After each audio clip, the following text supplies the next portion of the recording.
very excited. We're with Otmar Szafnauer in the Alpine Hospitality here at Miami. Otmar, have you guys been busy this week? Yeah, extremely busy. Miami has been an incredible inaugural race here. The fans are so excited that when the cars went out, we got an ovation, a standing ovation when the cars went out, which is fantastic to see. A lot of excitement. I think the organizers have done a marvelous job with putting a really good racetrack together around a NFL football stadium. And when you walk around, you don't even notice that the stadium's here. It's great. I got to ask you, because we were talking before, being from Detroit and probably getting your first inclinations of Formula One back then, how has Formula One as an American moved on for you since those early days when they were trying to do street circuits sort of haphazardly to what this is, which is obviously a little bit more thought out?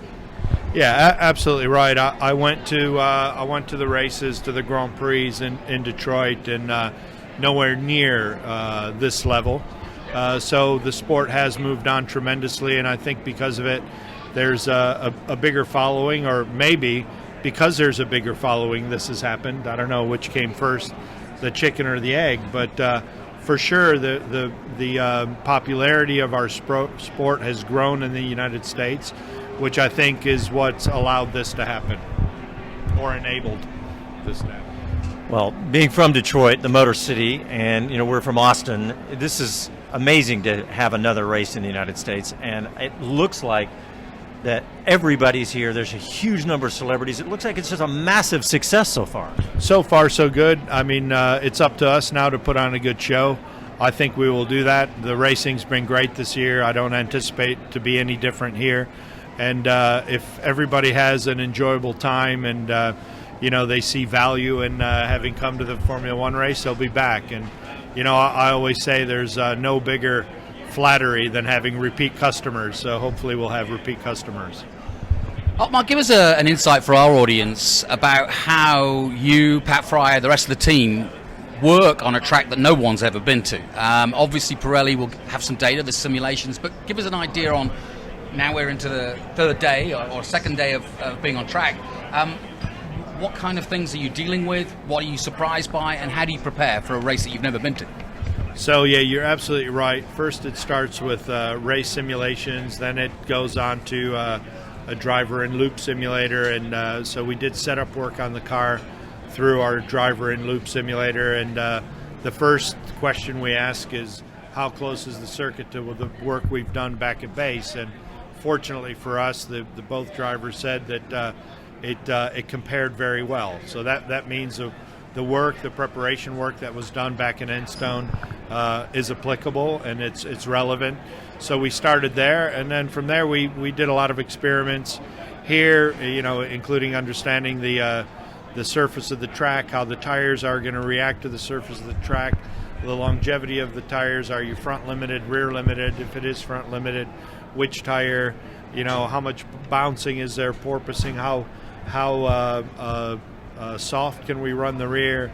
There's a lot of slow speed stuff around here, so softening the car helps, but if you soften it too much, you lose aero. So it's all those empirical things that you have to do on track that you can't really do in a simulator. You don't have the same bumps, the same surface roughness, and some of the other things are harder to emulate digitally than they are in reality. So that's really how we started preparing for qualifying. Any surprises? Yeah, so one big surprise is that off the racing line, there seems to be a lot of marbles or little bits of stone, kind of like gravel was described. So yeah, that was a surprise. Probably the biggest one. Yeah, some of the drivers early on were talking about how slick it was offline. That's from the marbles? Yeah, that's from the marbles. So, I mean, usually a new track is low grip anyway. Often it can be dusty, depending on where it is.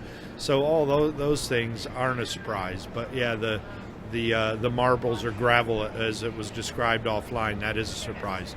If that happens in a race, it'll almost be like a wet race, where if you go offline, you have so much less grip. There's no incentive try to overtake all flying because you just go backwards. Well, we haven't asked you about the new job here. How's it going? Yeah, great. Nothing to do with me, but it seems like we've got a performant car over a lap. I wasn't here all of last year when the car development happened. I was elsewhere, but now I'm here, still in the learning phase of the good and the areas that maybe we can improve, and some low-hanging fruit. But all in all, there's a good group of people in Enstone, 850 of us, some very knowledgeable, experienced people that know what they're doing. Some people that have been racing for a long time.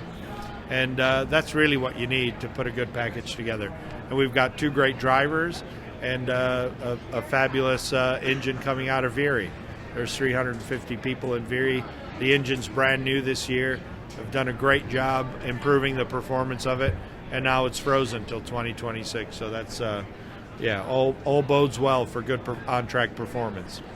How are Ocon and Alonso dealing with anything that we've obviously heard about the woes of Mercedes and the porpoising so far? You mentioned it already, but is there anything like that the 22 package is still being a bit of a consistent problem that you're trying to overcome, or is it, like you say, has it hit the track running?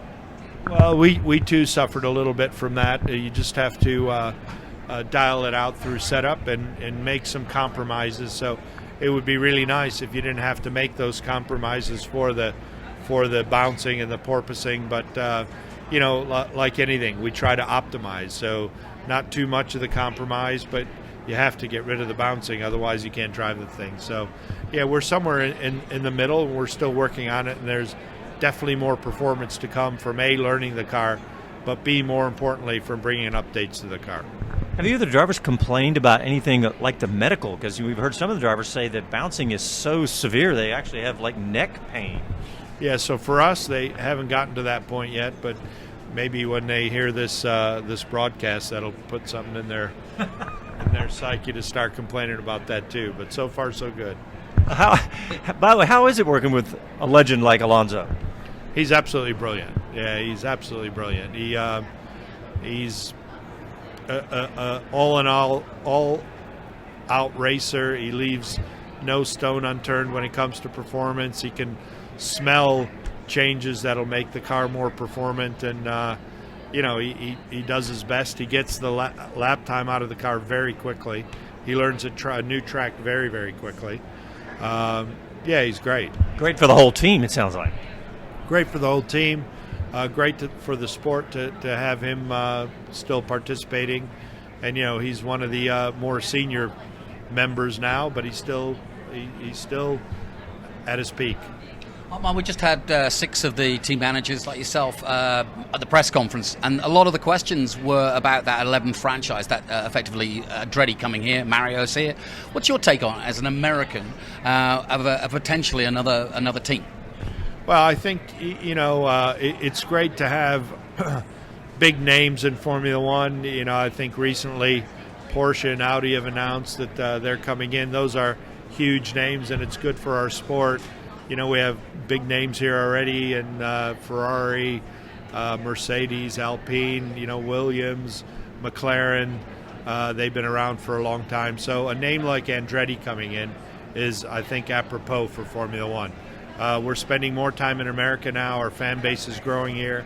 Like you said, we've got a race in Miami, but it didn't come at the cost of Austin. Austin was sold out last year, 400,000 over the weekend. Austin will still continue to sell out. We did a good job. The show's great there, and then Vegas is coming. So with all that, why not have a great racing name, American racing name like Andretti come into Formula One? I know it sounds a bit Italian, but it's actually American.